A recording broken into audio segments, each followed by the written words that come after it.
From the halls of assembly, you'll hear us scream and shout. Our love of Indiana is manic and devout. Everything I you we discuss in unique manner. We won't be satisfied until we hang another banner. Us two goofy guys go by names of Ward and Eric, and as you probably know by now, we're Hoosier Hysterics. Hoosier Hysterics. Hoosier Hysterics.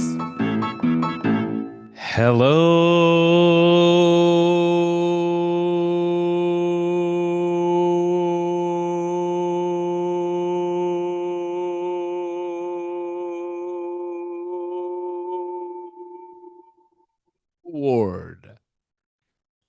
Old school. I like it. Yeah, needed to add a little mustard to it today because we're playing for the national goddamn championship. I just never, ever thought that we would start this podcast knowing that we were less than a week away from playing for the, I almost said winning, but I'm going to say playing for the national championship in football.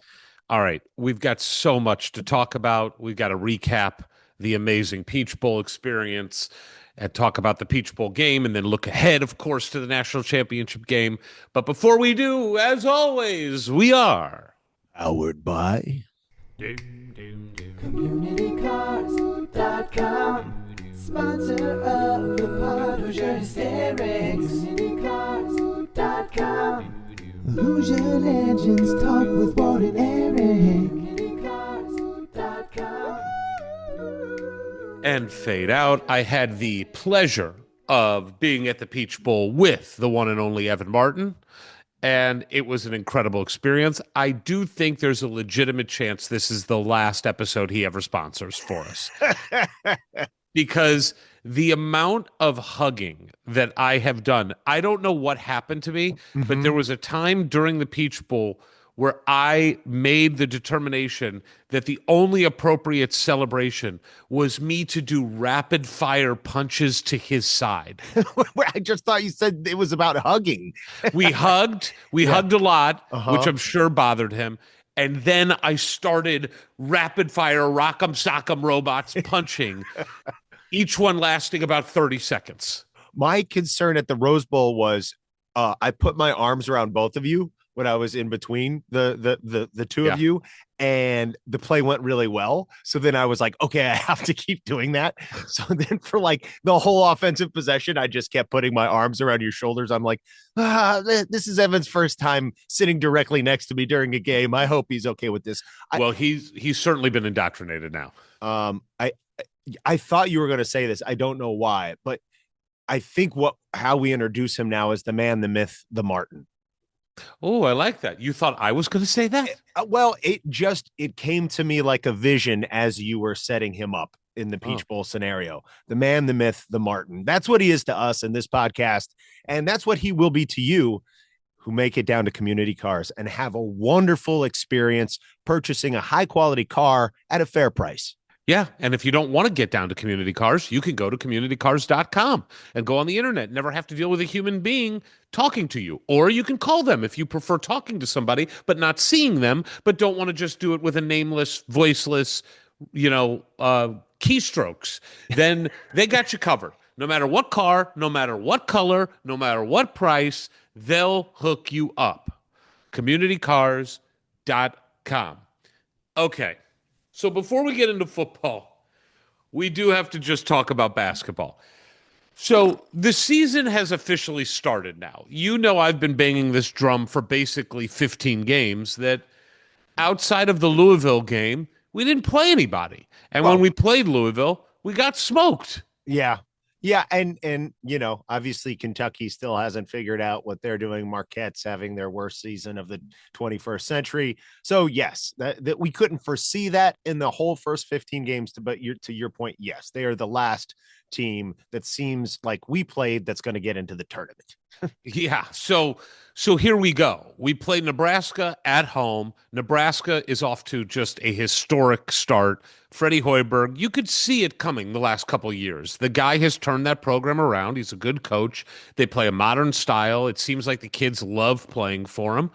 And they're off to an amazing start, and they seem to have by far their best team. They've got inside players, they've got shooting, they actually play defense, which has been the problem for him for many years, is that the offense has been good, but no defense. Now they D it up. They just seem to have it all together. They're ranked in the top 10. They're undefeated, but they're not like gangbusters. You know what I mean? They're not like the 91 UNLV team. They're not the 76 Hoosiers. Very few are, but Nebraska, in a place where there's little to no pressure on the basketball program, they've allowed him to really mold that into exactly what he wants it to be. And obviously the prime example of giving a coach a lot of time to cook and develop and recruit to his system and figure out what his system needs to be in a place is Painter, as much as it pains me to say.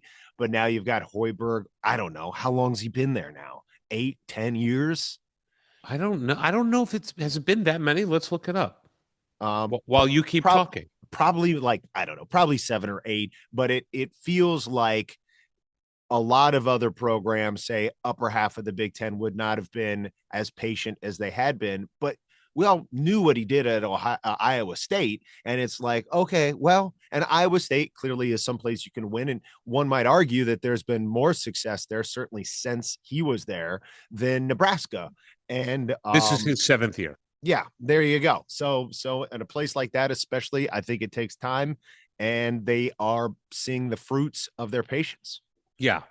Now, all that said, I think they're good. I think they're really good. But when you come to Assembly Hall and we're good, we should beat you.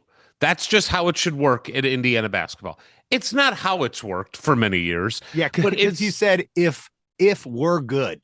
Yeah, we should be good this year. We're certainly spending the money to be good this year. But even going back to the previous regime in Nebraska, we were losing to Nebraska in Assembly Hall because we just haven't been good for a long time. Yeah, that's fair. All that said, again, we build a 16-point lead in the second half with about 16:40 left to go. Lamar Wilkerson shooting the lights out. Dorn hitting a couple threes.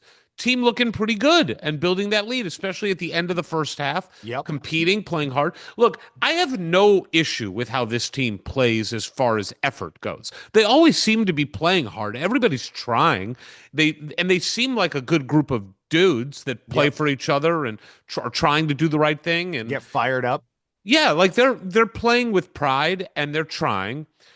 They fall victim to the live by the three, die by the three. And when those stop falling, it is remarkable how quickly other teams can make comebacks against us.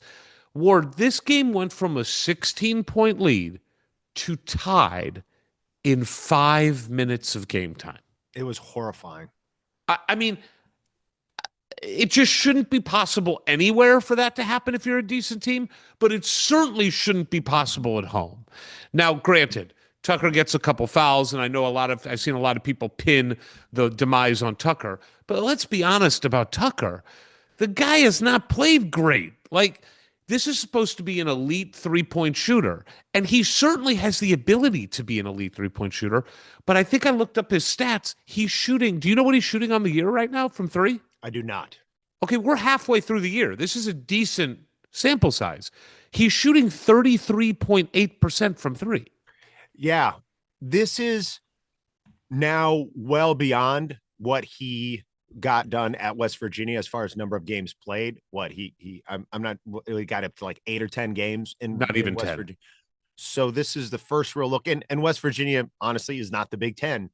So we're really looking at what is it like going up now, and to your point, the real season has just begun, which is a little scary because it's only going to get harder from here. But how can he perform at Indiana University playing in the Big Ten in January and February after what we've seen in November and December compared to, obviously he was the man at Drake in a mid-major conference. That's exactly right.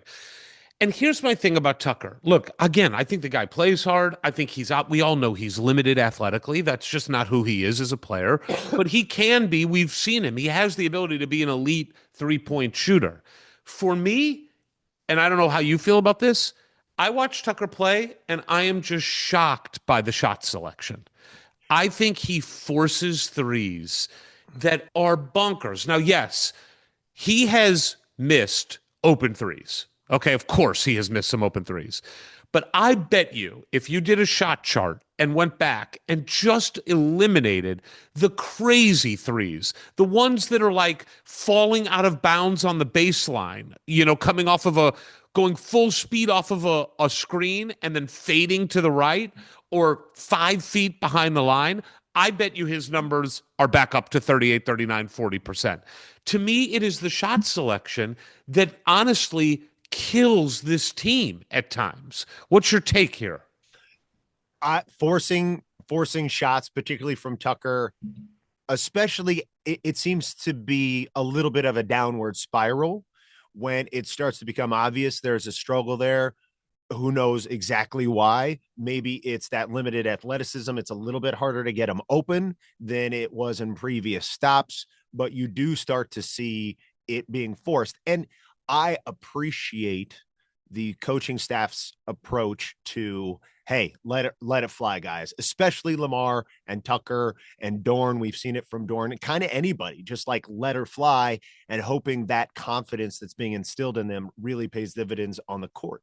But at a certain point, you especially from the player in Division I basketball who scored more points than anybody else in the whole nation, you've got to know when to take your shot and when to keep it moving. Yeah, I agree. Indiana as a team is shooting 36.3% from three. That's good for 61st in the country, which is not bad at all. That's fine. No, and we went up. We were shooting 37% as a team in that game. As far as live by the three, die by the three, not bad. Nebraska was just better. Not bad. That's true.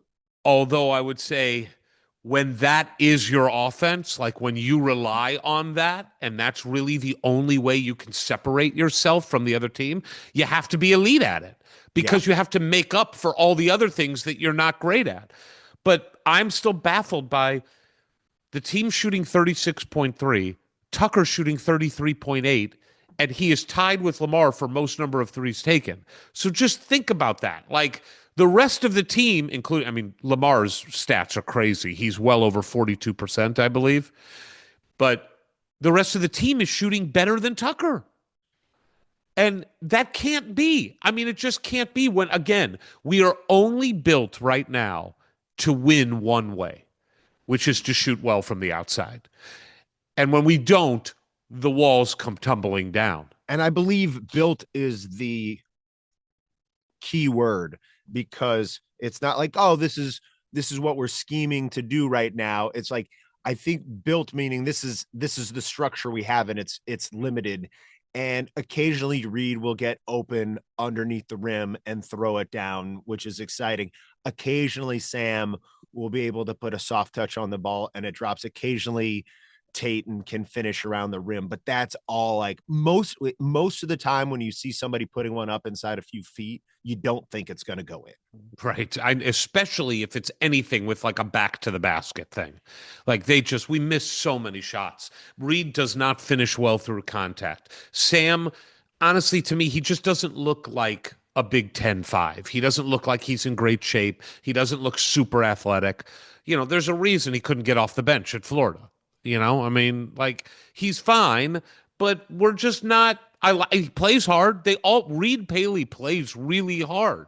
He's just physically overmatched, it seems. And now, Ward, we're getting into the real Big Ten, because up until the Nebraska game, we played the shit Big Ten. We played Minnesota and Penn State and Maryland and Washington, and they suck. Yeah, and you took the Maryland victory for granted ahead of time, which I was not so sure about. And I thought for a stretch there that I was going to be right and you were going to be wrong. I'm glad that was not the case. But you're in the stretch of saying Nebraska through the next 3 or 4 games after that. Michigan State on the road, Iowa at home, Michigan on the road. You wanted to win one of those, is what you said, which was extremely modest. Yeah, I thought you had to win one of them, period. To still be on course to make the tournament, which, by the way, we are right now. Sure. We are on course to make the tournament. Yeah. No, I don't think we would be as upset as we were. I'm sure we wouldn't losing to a top 10 team, even at home, if we hadn't been up by 16 in the second half.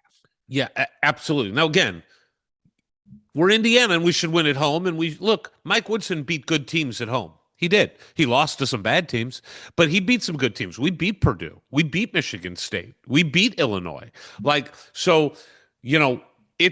You got to protect your home court. Losing to Nebraska, your first kind of game against a good team in the Big Ten sucks. But now, if they don't, Iowa is a game that they are projected to win at home. And Iowa isn't very good. We saw them lose some games recently. They lost to Minnesota as well on the road like we did. Maybe Minnesota's better than we thought. Well, their rankings have gone up for sure. I mean, they're still yeah. not great, and they've got a real coach there that plays a real style. Yeah, no, it's a similar style to us. It is like slowly but surely the Big Ten is pushing itself into the 2020s. Yeah. Now, Iowa's interesting because they don't have a lot of firepower. Their point guard, Bennett Starks, is awesome, no doubt. But they play a very methodical, slow down, grind it out game. They want to be extremely efficient on both sides of the ball. Yeah, he's the Tony Bennett of the Big Ten. Yeah, it's very different, extremely different than the way we play. So that's going to be a clash of styles that I think we can absolutely win. The issue is now, though, you are expected to win. When you look at the Bart Torvik and Ken Pom projections, we are projected to win that game. So you have to win that game to stay on course. If you lose that game and don't upset Michigan State or Michigan, I believe at that point you are on the wrong side of the bubble. Like, just going forward, it's going to be tough. Like, right now, we're on the right side of the bubble. But you can't afford to lose these bad games not bad games. You can't afford to lose games you're expected to win unless you upset somebody you're not expected to beat. And it just seems like tonight's game against Michigan State, that seems like a really uphill climb. That said, they don't have a lot of firepower offensively. They don't have a ton of offensive talent. And if we get hot and it's contagious and we hit 15, 16 threes, we have a shot to win that game against low firepower teams. Wait, I think the Michigan game is harder for us. Is this at Assembly Hall or in East Lansing? East Lansing. Wow, we're doomed. No, we're not doomed. I'm not going to say that. I remember Archie Miller winning game at Michigan State that with Deron Davis having to fill in because Trace, I think, went out with an injury or something like that at the end of the game. Like, it happens, man. It happens. I just don't have any real faith yet in our game traveling. That the live by the three, die by the three. If we end up dying by the three in the second half in Assembly Hall, it's sort of terrifying to think about what's going to happen in East Lansing and later in Ann Arbor. I hope, they just go in there guns a-blazing, see a few go through early, especially Tucker and Dorn. Lamar is remarkable. Like, let's take a moment where I was concerned earlier that it would, even with him, be feast or famine, but it seems like now it's less likely he's going to have an entirely bad game. He might just be off for a half and then find it. So that's exciting to see, but he definitely needs more consistent help. Yeah, I mean, look, Lamar is shooting 42.1% from the three-point line on a volume of 8.3 threes per game. He's making 3.5 threes a game, which is a high for him in his career. He's shooting 87.3% from the free throw line on about 4 attempts a game, which is a career high. I mean, there's been some times and a little streak in there where Lamar went bad, and got cold. But overall, Lamar's been worth every penny that they've paid him, because I don't know where the offense is coming from if not for Lamar. The one that seems feast or famine to me is Tatum Connerway. Yeah. He's had games where he's been like lights out and like, oh my God, he's our second scorer. He's the second option. And then against Nebraska, he just shat the bed and had an awful game. Yeah, and when Connor is the guy who we're counting on to be the main dish artist, he's still up at like 4.5 assists a game, where you're like, well, I thought kind of that was primary going to be for Tatum too. So looking at how this team makes it to the tournament, if the 3-point shooting is what it is, and on a given night, we're just not sure what that's going to be outside of Lamar, I think it's going to be low turnovers and hitting free throws that are going to be the difference for this team, because obviously we don't have the athleticism to really like have any kind of big jump in our rebounding efficiency on either end of the floor. I like how we try to lock down on defense, but there's going to be plenty of matchups where we're just overwhelmed athletically, probably sometimes even by scheme in the case of somebody like Dusty. Well, with Dusty, it's got to be both things so we just have to keep hitting our free throws and try to keep those turnovers as low as possible. Yeah, dude, we're shooting 78.2% as a team from the free throw line, which ranks 14th in the country. Like that's pretty good. It's amazing. I'm trying to look at our free throw. Our free throw rate is 112th, so it's just slightly above average. But because we don't have a post game. We're not getting it to the rim. We have one guy. Tatum Conaway can get to the rim. Mm-hmm. You know, Lamar, that's not his game. Tucker, obviously not his game. Connor Enright, only when the shot clock is going down. I will say he's got to lead the country in like desperation, drive to the bucket, end of shot clock shots, because he does seem to be that kind of gritty player who figures out a way when needed. But clearly that's not a consistent part of his game. And we have no post game to speak of. So yeah, you're not getting to the free throw line as much. It's such a juxtaposition with what we were used to in the Woody years. And it's almost like, can we do both? Can we run a modern offense and hit shots both at the free throw line and from the 3-point line and have some sort of post presence? Can we? Because I think like most good teams can do both things. Like you don't just completely neglect one for the other. And let's hope, hey, DeVries gets in here. He's got to assemble a staff. He's got to pull the whole team together. And, maybe there's a couple of misses that they were hoping to hit on in the recruiting cycle, particularly in the portal. And hopefully that's addressed in the offseason. But just looking at what we have moving forward this year, we have a pretty narrow path, I think, at this point to make the tournament. And I know the analytics don't necessarily say that. I think that's just an inherent pessimism deep in my soul from the last decade of Indiana basketball. Yeah. And I do want to just say this, because I think I know a lot of people online like look at the metrics and they're like, the metrics love Indiana, which is true. When you look at the metrics right now, overall, we are 14th in 12th in offensive efficiency, according to Bart Torvik, and 33rd defensive efficiency. That's incredible. Yep. On 3-point percentage, we're 57th in the country, according to Bart Torvik.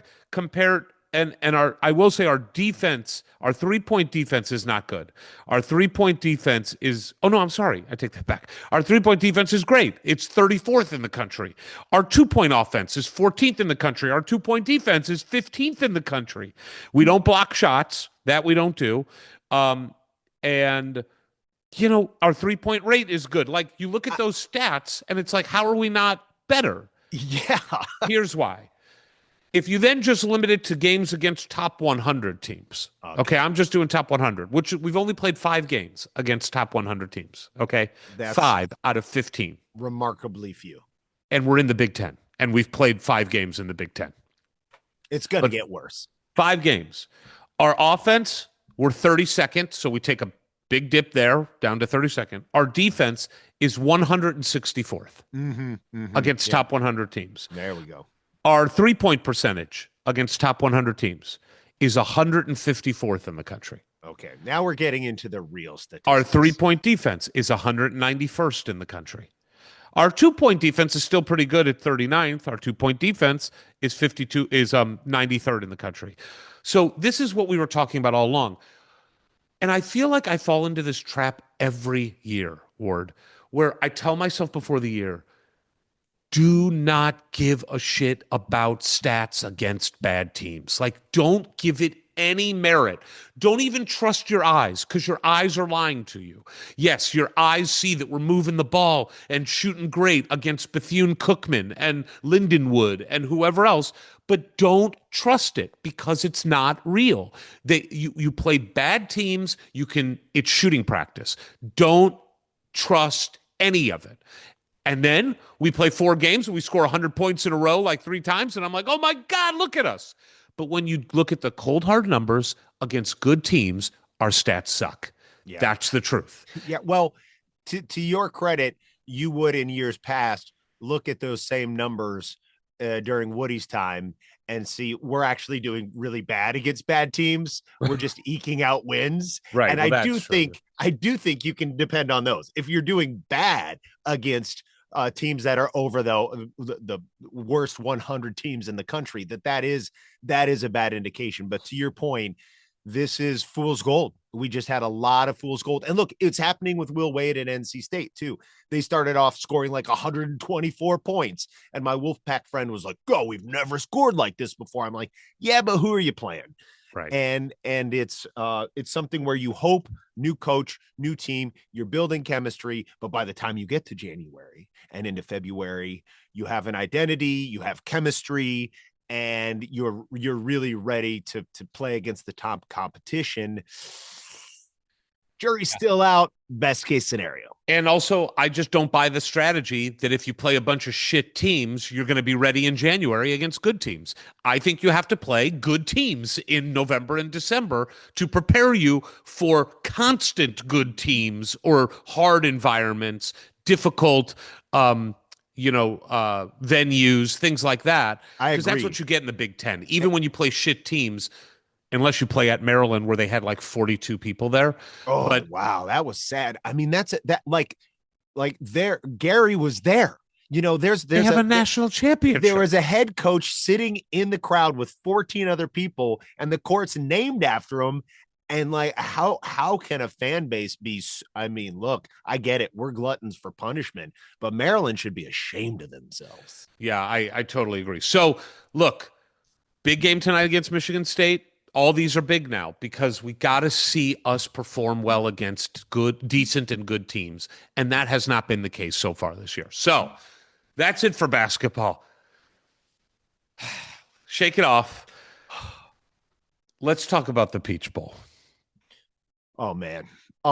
I mean, by all reports, that was the most Hoosiers ever assembled in one place ever.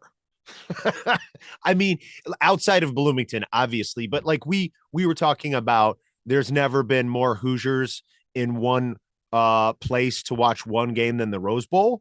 I mean, I know that Mercedes-Benz doesn't hold as many people as the Rose Bowl, but do you think it was eclipsed with you and like 65,000 other Hoosiers in Atlanta? It might have been like I bet you how many Hoosiers in Rose Bowl versus how many Hoosiers in Atlanta was close. Although I will tell you, it felt much more in Atlanta. It was right because the whole downtown was there. So the whole time before, during, after the game, it was just an ocean of red everywhere you looked. Right. So absolutely. And my experience, I flew in day of. So on our plane, I kept hearing stories about everybody flying from Indianapolis or Chicago or New York that the planes were filled with Hoosiers going to Atlanta the day before and day of. LA was not exactly the same thing. There were, I think, 5 Hoosiers on the plane. Okay. And there was 1 Duck. Okay. I thought there were 2 because this really big guy was wearing green, like a big green hoodie under a white shirt. And I'm like, Oregon, huh? And he was like, no, what do you mean? I just like green. Yeah, I'm like, oh, I thought the colors. He's like, no, this is just I just wear this. I'm like, oh, okay. So I had a handful of Hoosier fans, on the plane. I get to the airport in Atlanta, and I start seeing, as I walk to the ground transportation, I start seeing a smattering of other Hoosiers in the airport. I'm like, okay, this is cool. Then I get on the train that my hotel was right at the airport. So it was like one of those sky view, loop around the airport trains. And there were like 10 Hoosier fans, and I didn't see any Oregon fans. Then I walked to my hotel, and in the lobby of the hotel were like 15 to 20 Hoosier fans, no Oregon fans.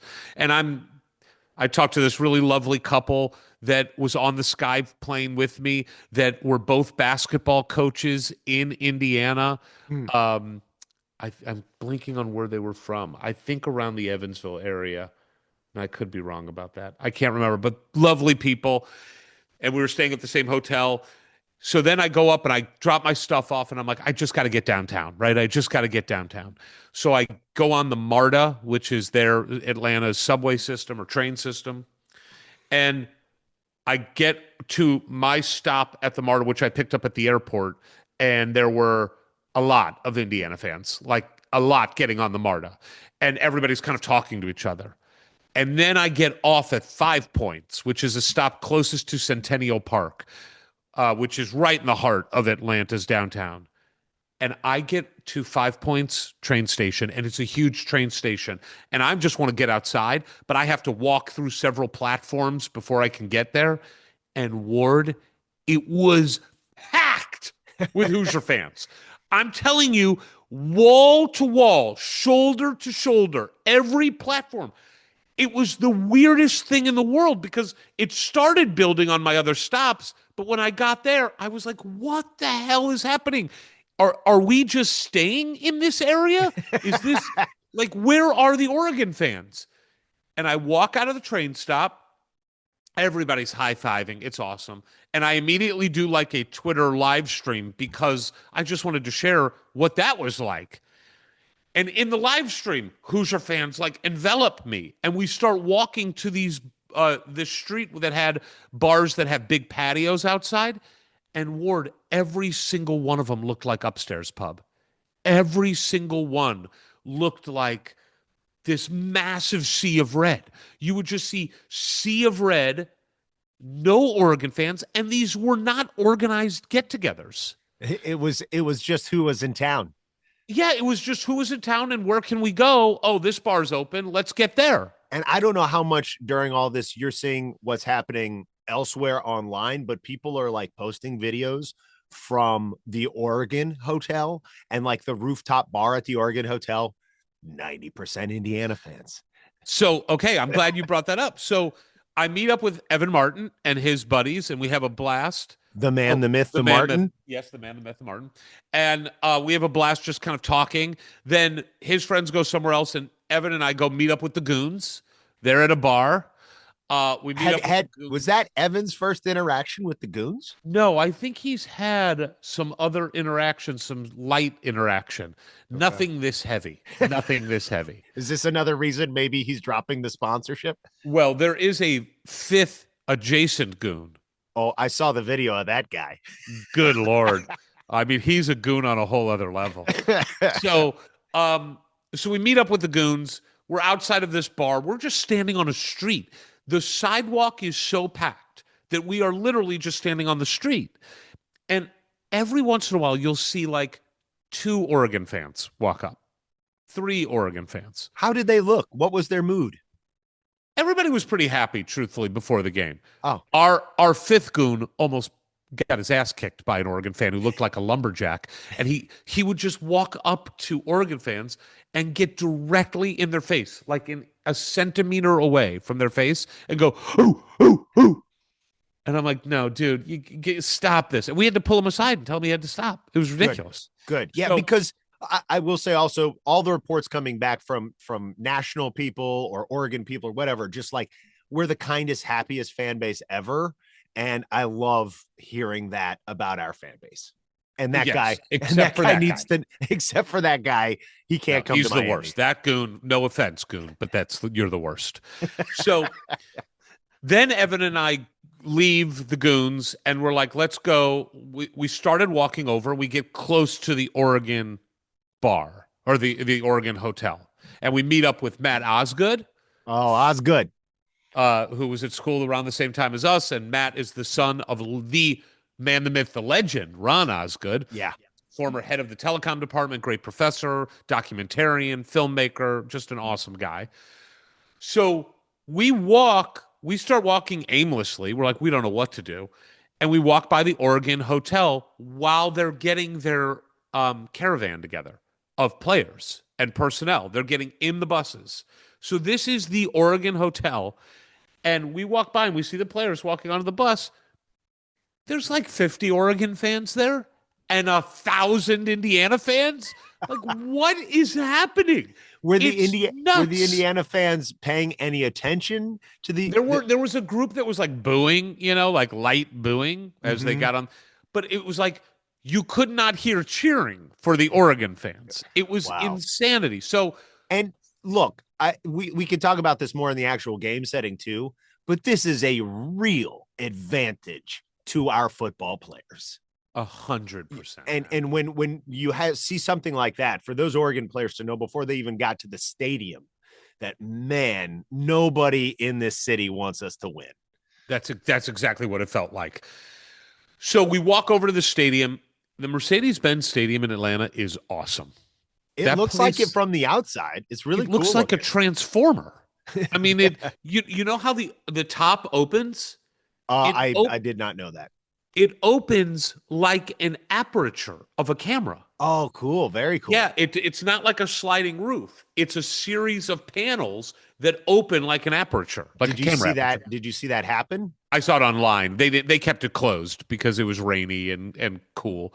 So, but it is a cool looking stadium. So we start getting now to the stadium, and now everybody was having the same conversation, which was, what percentage do you think it is of Indiana fans? Like, are we going to be like 60-40? And then people were like, no, it feels like 90-10. So, well, the Oregon fans, maybe they're already in there. Maybe they're coming late. Maybe they're coming from the other direction. Right. That's kind of what everybody was saying. But in just counting fans outside, it was like 50-1. That's what it felt like. So I'm like, but I kept saying, like, let's just get into the stadium and we're going to see. Because I thought the Big Ten championship game was, Angelo Pizzo disagrees with me. He thinks it was 60-40 Indiana. It may have been, but there was a good contingent of Ohio State fans then. What did you think it was? 50-50. I thought it was fairly well split. Oh, okay. Yeah, I thought it was maybe if you made me pick who did it lean more towards, I would have said Indiana, but 55-45. Like, I thought it was a good contingent. So we walk into this, first thing happens is we walk through this club area and we get into the bowl, and it's just already feels like a celebration. Everybody is so happy. And the first person I recognize as I walk to my seats is Dr. Larry Rink. Legend. The man, the myth, the legend. A lot of that going on. And he was so happy. He was so happy to be there. He couldn't believe it. It was just so nice to see him. We chatted for a few minutes, the legendary doctor, team doctor for Indiana basketball. And then it just was like, kept looking at the clock. How much time do we have? And it was about 70 minutes left when I got when I got to my seats. But I do want to say something beforehand. Our seats had access to this little club level where there was food, and down there was just all Hoosiers. So I kind of expected that because I figured we're on the Hoosier side here. Right. But you just get to like meet up with so many people that you've seen before, reconnect with people. And I see the guy who sat next to Ainsley and Stella in our row at the Rose Bowl. Yes. Friend of the pod. I want to be clear about something. I made fun of it last week, and we were just being silly. This dude is the best dude. He is the best dude. My girls were so happy that he was so enthusiastic. In fact, my girls said to me afterwards, why can't you be cool like him? But I made fun of it last week, and this guy heard it, and it like, and he was like, did you really think that about me? And I'm like, no, we're just saying stupid stuff. We're morons. So you were eating shit. Yes. And continue to, and happily, because he's a great guy, and he was so supportive of our NIL efforts when we kicked off and gave significant money to NIL. Great dude, but it was so great. We hugged. It was awesome. So then I go to my seats, and I'm sitting there with my good friend John Schweisberger on my left, the man, the myth, the Martin on my right, and Matt Osgood to his right. And got a great picture from Evan of Osgood. Yeah, Osgood, unfortunately, was sitting next to, I believe, the guy who played the Mountain in Game of Thrones. And he was a large individual. And let's just say he liked to pose like Sig, with the arms out, and the elbows out. So I decided, Ward, as I was there, I'm like, okay, you know what I'm going to do? I've got time, and I need to kill time because I want this game to start. I'm going to count the number of fan sections that exist in this arena, in this stadium. Okay, because I wanted to. You didn't think about asking ChatGPT to do that for you? Great call. No, I didn't. So I started counting because I wanted to really then estimate what the percentage was. And I'm sure I missed some sections or miscounted, but there was about, not counting suites, about 136 sections of fans Okay. in all three levels. As the game time You came counted closer, those individually? I did, Warden.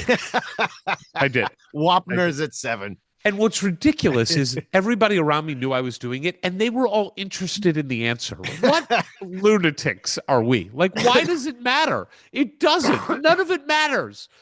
So I count up all the sections, and then when we get like 10 minutes to game time, I'm looking across our section, which is the Oregon seats, and I'm like, all right, those are all Oregon, you know. But then as the game got closer, those Oregon sections got filled with Indiana fans. Out of 136 sections, 3 were dominated by Oregon. 3. And one was the band. Yeah, it was. Yeah, and no, then, I saw it on TV. And then about 4 others had decent Oregon representation, but Indiana had better representation. So let's just give them the benefit of the doubt. Give them 8 sections that are Oregon sections. That is less than 10%. It is. I mean, it did feel, Ward, like it was 95-5. That's what it felt like. Unbelievable. And I mean, and I don't know if you saw in the post presser, but Dante Moore, their quarterback, was like, I just thought that all the seats in the arena were red, which they were for the Falcons. So he just thought that was the issue. But then when he looked closer, he realized, oh no, it's just all Indiana fans. I didn't hear that. That's awesome. Yeah. So, by the way, the announcer in the stadium, when announcing somebody from the other team, would say, from Oregon. So, all right. So then let's talk about the game. Give me your experience as the game kicks off. Well, probably not all that different in the micro as to what you experienced in the macro. That initial hit on the kickoff, I forget. My mind slips on who delivered that hit on. Was it Baldwin? It might have been Baldwin. Okay. That sounds maybe right. And that just initial pop, I was like, yes, set the tone. And I'm at Nick Hoffman's house, Nick and Jenny Hoffman, Mike Nelson to my right. And you know, Annie shows up a little bit later, but it's a good little crew. Another friend of Mike's who's also from Chesterton, Indiana, but looks exactly like Leonardo DiCaprio in One Battle After Another. Oh, okay. So it was we had a good crew, and then Pons snags that pick six, and before he crosses the end zone line, before he's in there for the 6, my face is already buried in Mike Nelson's chest, screaming and hugging and jumping. And I just go, it's the best possible start. It's the best way it could have started. It's the best way it could have possibly started that game. Because going into it, and I felt this way with Alabama, I was like, there wasn't like a real strong feeling of anxiety. It was definitely excited, but not like nervous. And I guess the best way I could describe it is confident, but not cocky. Okay. But ultimately thinking we were going to be in a fight. This is Oregon. That's They're what pissed. I thought. They've already seen us once. This is going to be a battle. So to get that, and that was a battle. Like, people think the narrative of that first game has changed, because I watched that first game again the night before leaving. We almost lost that game. Exactly. But I've heard so many people like, we dominated them. Like, we didn't. No. The game was tied with 6.5 minutes left. Well, I think that's a great point. Also, even about this game, which we'll get to later, the take on what this game was. I think it was there's a little more nuance and gray than what the final score would portray, but we'll get into that. Yeah. Anyway, that first play was because I think I said this on the text chain, was I went to school early to pick up my son, and I could feel I was having a bit of a physical reaction that I could not explain for any reason except that the game was tonight. And then when I parked the car, I started getting lightheaded. Wow. I'd eaten, I'd slept. There was like nothing going on with me, but I'm like, I'm starting to get fucking woozy because I'm so excited about this game. So like 3 hours later, D'Angelo Pons returns that first play of the game throw for 6 points, and all of that what had been building for the whole week just came out. And what it sounds like to me is everybody in Atlanta was feeling the exact same way, because, and you give me your take, but both Pat McAfee and one of the heads of the Chick-fil-A Bowl both said it's the loudest they've ever heard a football stadium. Yeah, I'll be totally honest. I think that those guys, like, they're down on the field, right? Yeah. So the whole stadium was louder than the Rose Bowl because there's a roof. Yeah, it's inside. Okay. Right. So it was loud. It was insane. All I remember, I can't compare it to other football games I've been to. Like, I just can't. What I will say is there have been a few times in my life where I have been at a sporting event, very few, where I felt the sound, if that makes sense. Yes. Okay. Where it like hits you and you have like a physiological response to it. Okay. That happened in that moment. It hit me in the chest, and you feel like it's almost scary. It is like almost scary. Hugging John, hugging Evan. What it felt like to me too was all those kind of nerves that you had, that I had going in, that so many had. It's like, okay, it wasn't that we're going to win. It was, there's no way they're going to blow us out. It was just like, it was like, no matter what, we're going to be in this game. Like, we are here. We deserve to be here. We planted a flag right at the beginning of the game.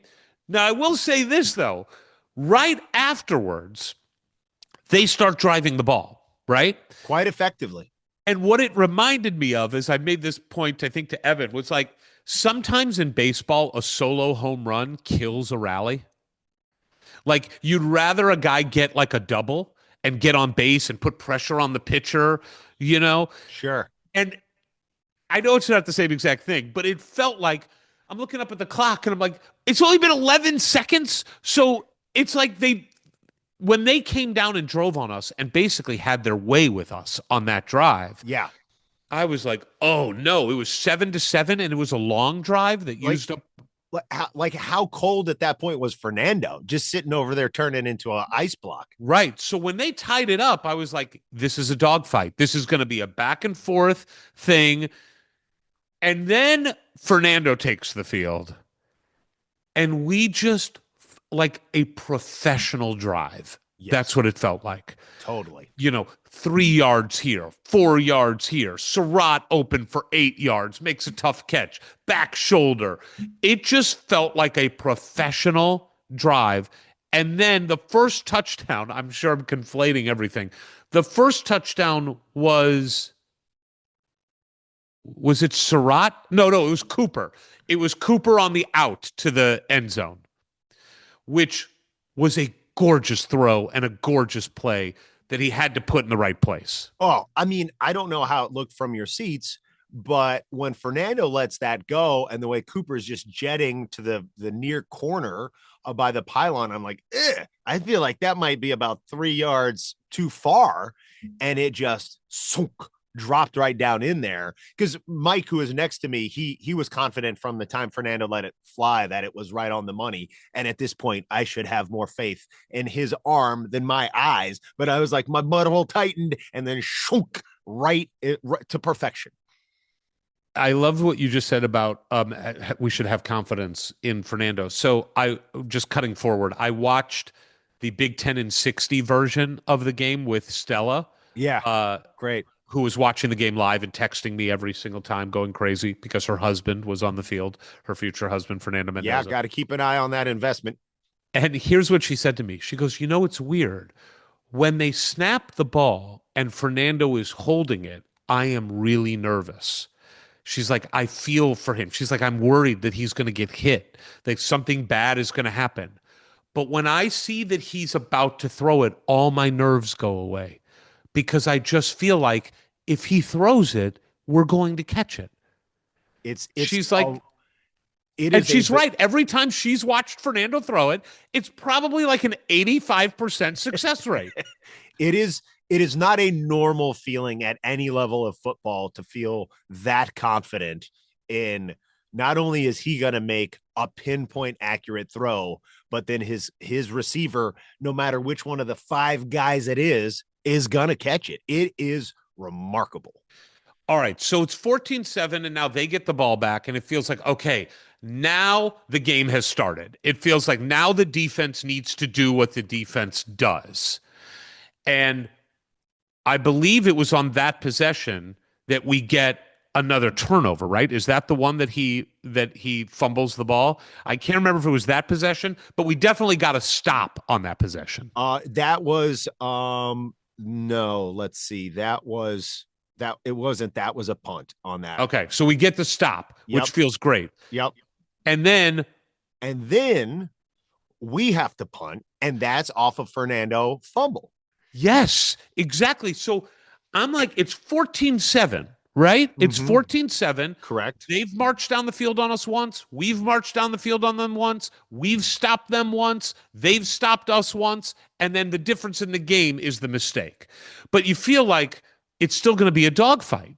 Well, I mean, there's 3 miscues by Dante Moore over the course of the game, but Fernando lost a couple. And this is where, and these all are happening relatively early in the game.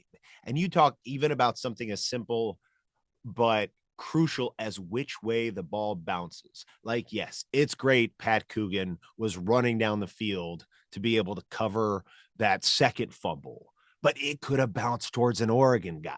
Wait, Ward, was the first one a fumble or it got knocked?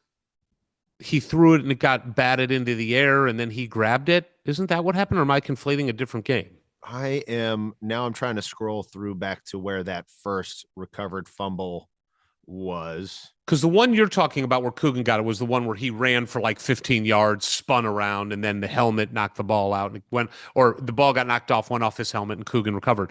But I think the first one you're talking about that was the stop was batted in the air, and then it says fumble by Mendoza, and the first one he recovered himself. Okay. I was jumping ahead to the second one that Coogan fell. But again, in both cases, like in that first one, Fernando was being very cavalier in how he was taking care of the ball. And how much time is left in the where are we in the game on that first one? At that point, it's 10:31 in the second quarter. Okay, so we've played like almost a quarter and a half here, and we're kicking it off. We're punting it to them, and we're only up by 7. So it feels like this is going to be a dogfight. That's what it felt like. Yep. And then this is where Dante Moore fumbles the ball. Yes, correct.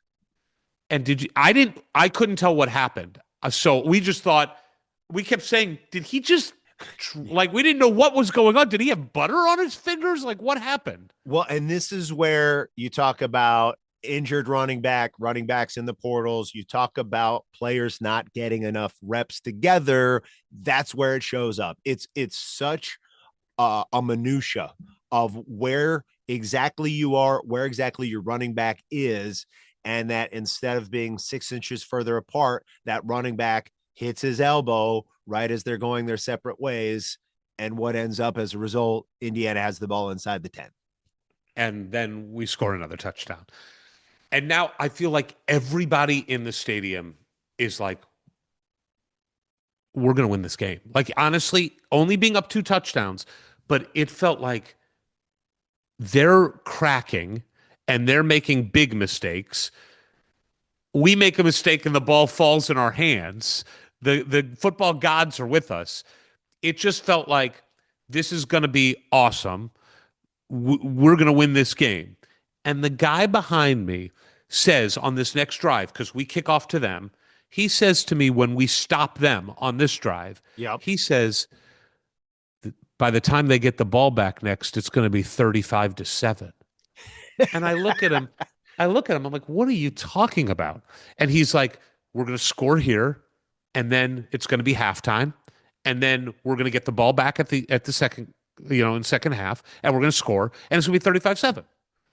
And I'm like, I looked at him, I'm like, I like how you think, but I'll be happy with 24-7 by the time they get the ball back. And then we score a touchdown. They get the ball back. We get the ball back again, score another touchdown to go up 35-7 at halftime. But I want to tell you about a specific moment because I think it's at the 2-minute warning, after the 2-minute warning in the first half, that we run D'Angelo Pons. Yeah. Okay. Yeah. So we're all watching the game. It's the 2-minute warning. Signetti's on the field. They're all talking about what they're going to do. And Evan goes, did you see Sig right there? He's yelling at somebody. And I don't know who it was on his staff, but he yells at somebody on the staff. And the person on the staff runs to the sideline, sprints to like one of the benches and grabs D'Angelo Pons. And D'Angelo Pons comes running in with his helmet, like, what's going on? And I'm like, why would they be grabbing D'Angelo Pons? Are they going to run a play for him? And Evan was the one who first noticed it. I'm like, they got to be running a play for him. Why else would they need him? Like, that's interesting. And then I think the first play after the 2-minute warning wasn't that play, but then it was one play later on a third down. They ran this like this, the closest we would call a trick play for what Indiana does to D'Angelo Pons on a beautiful design that he's able to use his speed to get around the edge. Yeah, to get the first down. And so when that happened, I was like, this is bonkers. This game is bonkers. And then we go up 35-7 before the half. Yeah. And keep in mind, like, you talk about the heater that Fernando was on the last drive against Penn State, and then just basically playing perfect against Alabama.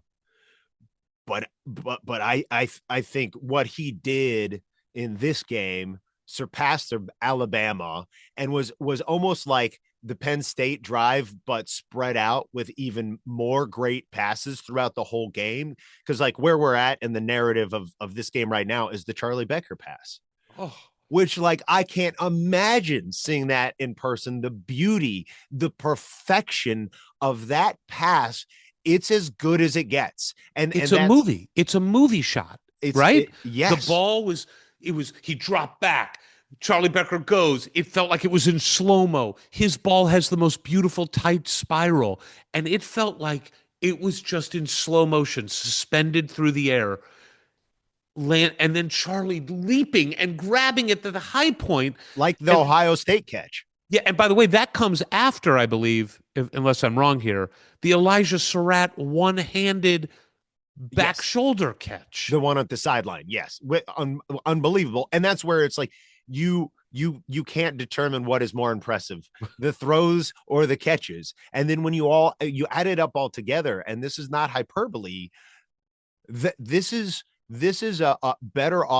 better throwing and better catching than I've seen from the Colts in many, many years. Like, honestly, since the Andrew Luck era, when you talk about, and I know the defenses aren't as good, right? But ultimately you're still making these ridiculous passes and making these ridiculous catches, usually with a DB draped all over you. Yeah, there was nothing easy about any of Elijah Surratt's catches. That Charlie Becker touchdown, there was nothing easy about it. And the fact that Cooper, Surratt, and Becker scored a touchdown in the first quarter or in the first half, I was just so happy. I'm like, this is what our team is. Yeah. Like, we just spread it around. Kalon Black scoring a touchdown. Kalon Black and 3 receivers scored a touchdown in the first half. Pretty good. And what I kept saying was 2 touchdowns somebody had to have, right? Because we had 35. Did Surratt have 2 in the first half? Yeah, 2 for the game. I know that. I forget when. Or did Kalon have 2 in the first half? Oh, no. Pick 6. We had the pick 6. Right. I just kept saying I felt sorry for the ball, especially every time Surratt would catch it, because it's just got to hurt so bad. Like the vice grips that are his hands, it's remarkable. And that's where you think about a dude who's going to play on Sundays. Not only is it like big and strong, but just the way those hands, just once a ball gets anywhere near them, nobody's getting those away from that guy.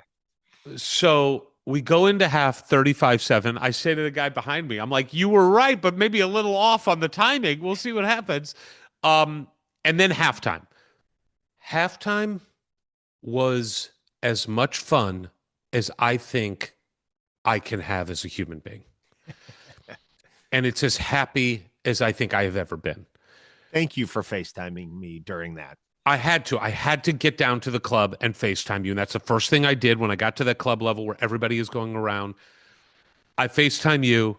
I see Christian Watford, right? I walk up to Christian Watford. Big hug. He's so happy. I see Jared Jeffries. I walk up to Jared Jeffries with you on the FaceTime. Jared is out of his mind happy. Everybody is hugging. Everybody is high-fiving. It is a party. It is an absolute celebration. And then while I have you on the phone, I spot Adewale Agunleye, who has been on our podcast before, and we're hopeful that he's going to be back on very soon. And I'm like, I got to go talk to Wale. So I hang up with you. I go talk to Wale, and he couldn't have been nicer and just awesome guy. And then next to Wale, I see a guy, a huge round face, big dude. And I know this face. And I'm looking at him and he's looking around and then he kind of goes to the left, goes to the right. He's really loud and boisterous. And then he locks eyes with me. And I realize in that moment, I am sent into like a wormhole, into a time machine, back to my freshman year at Indiana, being at Foster Martin, floor 2, and 2 doors down from me lived 2 football players. Geronimo Sirocco, who unfortunately is no longer with us. He passed away several years ago. And a guy named Damian Gregory Sugar Bear. Now, I have talked about Sugar Bear on this podcast. In fact, years ago, I talked about Sugar Bear and almost had convinced myself that Sugar Bear was not real. Like, I thought I had made up Sugar Bear. In what way? The nickname or just the existence of the human being? Kind of both, Ward. Kind of both. Because I didn't remember his real name. All I knew him by was Sugar Bear. But I would Google, and it wasn't like a nickname that got traction where everybody was calling him. So I didn't know, and I would mention Sugar Bear to people that were at Indiana at the time. They're like, no, we don't remember Sugar Bear. But what I remember of Sugar Bear, snuffleupagus. what I remember of Sugar Bear is he was a lunatic. He was loud. He was crazy, but he was super fun. We would play Madden together in his dorm room. He always would kill me. And by the way, I wanted him to kill me because I felt like if I beat him, he would kill me. Right. For real. Yes, correct. But the best story I have on Sugar Bear is some idiot on our floor discovered this trick where if you put pennies into a door frame, the person on the inside could not get out. Classic dorm room prankage. Classic fire hazard. Like, couldn't be more dangerous. And this guy decided to do it to Sugar Bear, who is a hot-headed maniac. And Sugar Bear starts banging on his door and screaming, "Let me I'll come get you!" Like just losing his mind. And we are terrified. So everybody on our floor locks themselves in their dorm room. Because no one wanted to be the person that let the pennies out, because if you did, you thought he would open the door and kill you. Yeah, you were right there within his grasp. I waited like half an hour with him screaming, and then I was close to the entrance to the stairwell, and I just got the hell out of there. I was terrified. But I loved Sugar Bear. That's what an RA is for. Exactly. I think the RA ran away too. So I lock eyes with this guy at halftime, and it is clearly Sugar Bear. And I am like, oh my God, I never thought I would see this human being again. And he looks at me and he goes, "You crazy motherfucker, you lived across the hall from me at Foster Martin."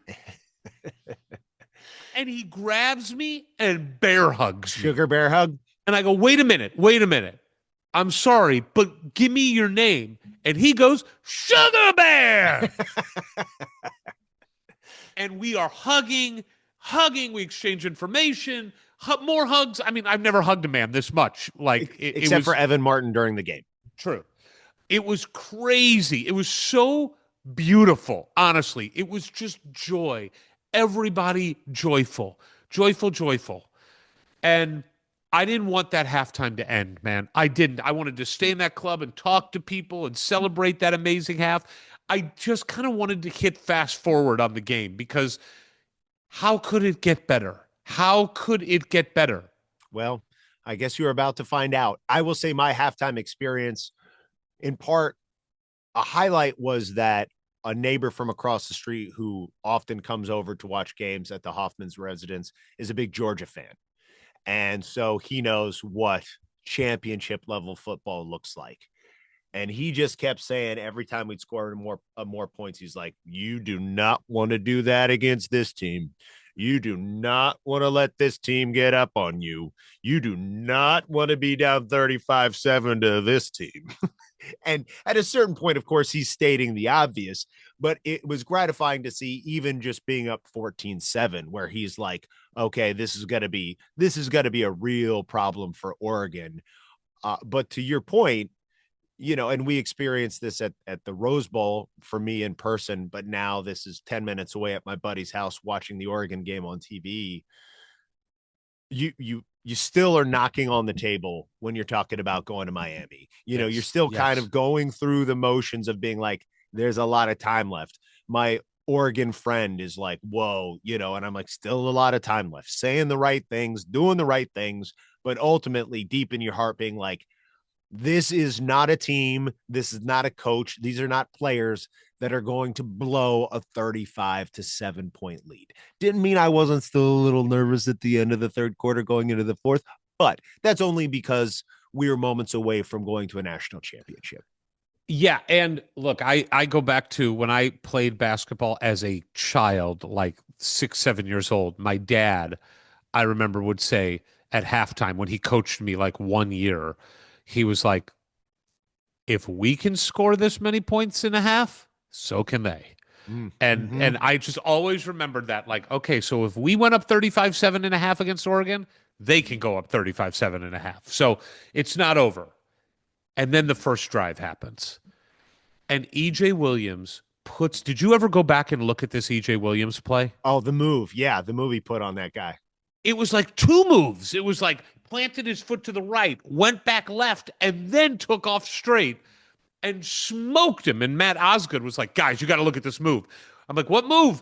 It looked like he was wide open. He's like, no, you got to see the move. We're on my phone going to Hulu to see if we can get my recording to watch it. And we watch it. We're losing our minds 42-7. And that's when it just felt like it's over. We're going to Miami. Yeah, it felt well, and I just felt happy for EJ because even coming into the season, it's like, oh, this guy could really take it to another level. This guy's got some traits, and he was doing fine through the first half of the season. But then when Becker comes in to relieve Surratt, when Surratt's hurt for a couple of games, and Becker, who's now averaging like 30 more yards per game than anybody else on the team than Surratt or Cooper, like he's just, obviously it's because he's the main deep threat, but to see EJ stick in there and get his was really cool to see, both for him personally and just it meant that we were at 42-7 in the national semifinal. And then it was 42-15. And I'll be honest, we all got a little nervous. And then the calls started going against us. Egregiously. And it felt like, oh, they're going to do something here to let them back in. Now, look, I am not a conspiracy theorist. I do not believe that somebody from ESPN made a call. What I believe is it's human nature. And when you are reffing a game or officiating a game and a team is getting blown out, you don't want to kick a horse when it's down. So you give them the benefit of the doubt and you are harder on the other team, which is why they called the holding call when Kalen Black breaks off a 60-yard run, which is why they don't call a pass interference when the guy clearly tackles Omar Cooper, which is why they don't call a block in the back when clearly the guy blocks him in the back because they're in the middle of a big run. It's human nature. It shouldn't be. Officials should not be officiating the score. They should be officiating the play. But they don't. AI refs. That's where this is all going. I'm all for it. So when it goes to 42-15 and the calls go against us and we get stopped, it did get a little bit like the party stopped. I will tell you something else I did not like at all. When the second half started, Ward, more than half of the Indiana fans were not in their seats. Yeah. And that pissed me off. I'm like, no, we gotta see this through. Well, how much of that though is just there's only so many bathrooms and so many No, it wasn't people working the concessions. That stadium's pretty good on the bathrooms. It's the concessions. It's just milling about, talking to people, partying. I get it. But I was terrified that, like, oh my God, all of our energy is gone. Everybody thinks we've won.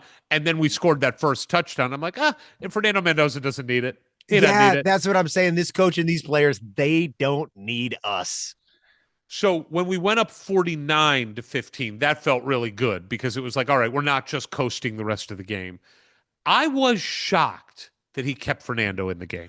I have not heard a good explanation for it.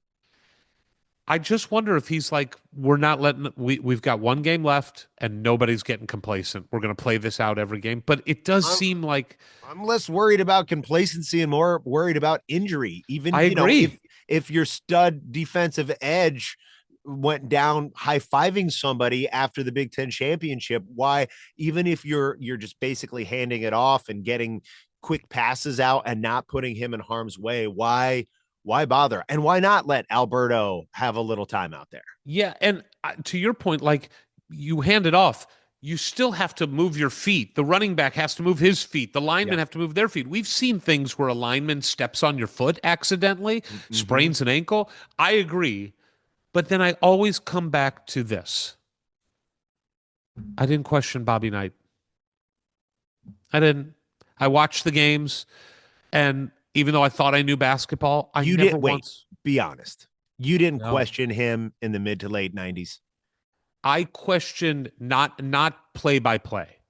I questioned at the end of his run if he could do it anymore at the elite level. I did that, but it was much more about relating to players. Yeah. I questioned that. When Recker and Collier transferred and Neil Reed, and I was like, what's going on here? But from a play-by-play, Ward, no, I don't think I ever did. Strategy, sure. And I feel like Cignetti is the new Bob Knight at Indiana. I mean, I really do. I feel like he is so elite that I just kind of go, yeah, that's weird. I don't really understand why you're keeping him in the game. But everything you've done has worked. So who the fuck am I to question it? It's a great position to be in as a fan, to have ultimate faith like that.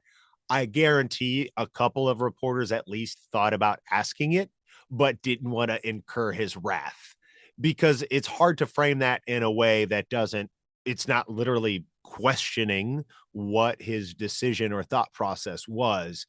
I'd still like to know, because there didn't seem to be any logical reason for it. But I have to real quickly say something that reminded me of. So our best friend, Jim Coyle, who we love, who's so just Pulitzer Prize winning journalist, good dude overall. Yeah. So remember in like Cignetti's first press conference, yeah, he asked some ridiculous question, and Cignetti was like, "Well," it just shit all over it. Which wasn't was it awesome. the one where it's like about NIL? How are you going to get used to using NIL? How are you going to get used to using? What are you talking about? We had NIL. Like, you have no idea what you're talking about, right? So I love that. I happened to watch the Mario Cristobal press conference, and good old Jimmy asked another question where he just talked for like 5 minutes, and Cristobal goes, "Is there a question?" And Cristobal's an asshole, like he's a dick, and he just was like, "What's the question, dude?" Like, great that you heard yourself talk. Anyway, it reminded me of reporters asking questions. So we've never really seen Cignetti's wrath. Like, the wrath was that, or Google me, when he gets tired of a question. But he's never like gone off on anybody. He's been pretty respectful of the room. You can tell when he doesn't like a question, but he doesn't use it as a way like Knight did to go off on a guy. Right. I mean, maybe even more with like, hey, this team's never played here before. Yes. There's just something of like, if it doesn't feel like a personal vindictive attack. It's more like that's a dumb question that I'm gonna basically expose with my logical answer. Yeah, totally agree. So I agree, though. Weird that Fernando was in the game, but I love seeing Kobe Martin get in there and do some good things. Absolutely. I really hope he does not leave. I want this kid to stay. He's an Indiana kid. He's busting his ass. He's got talent, clearly. I hope he stays. He's got good touches this year, and he is different from the Black Hemby mold, right? He just his stride. He's got a longer stride. He stretches it out, and I think he would have more chances of breaking it open downfield with more reps. Yeah, and he also seems like he's got more, to use a basketball term, wiggle than the other guys. Less straight ahead. Yeah, and by the way, watching Kalon Black run when he gets into the open field is hilarious. I love it so much. Every part of his body is moving. I just legitimately feel, I'm not going to say bad, but I feel the hurt of those linebackers and DBs when he gets to the second or third level and they have to take either of those dudes on, but particularly Black. He just seems to be getting meaner and stronger as the season wears on and a game wears on. And when you're already down like 42-7 and that dude is barreling at you and you just know it's going to make your bones hurt from head to toe, I do not wish to be in their cleats. I agree. So we get to the end of the game. Oregon scores a ceremonial touchdown, to make it 56-22. And it's just pure elation, man. The last quarter and a half, we're just looking at each other like we're going to play for the national championship.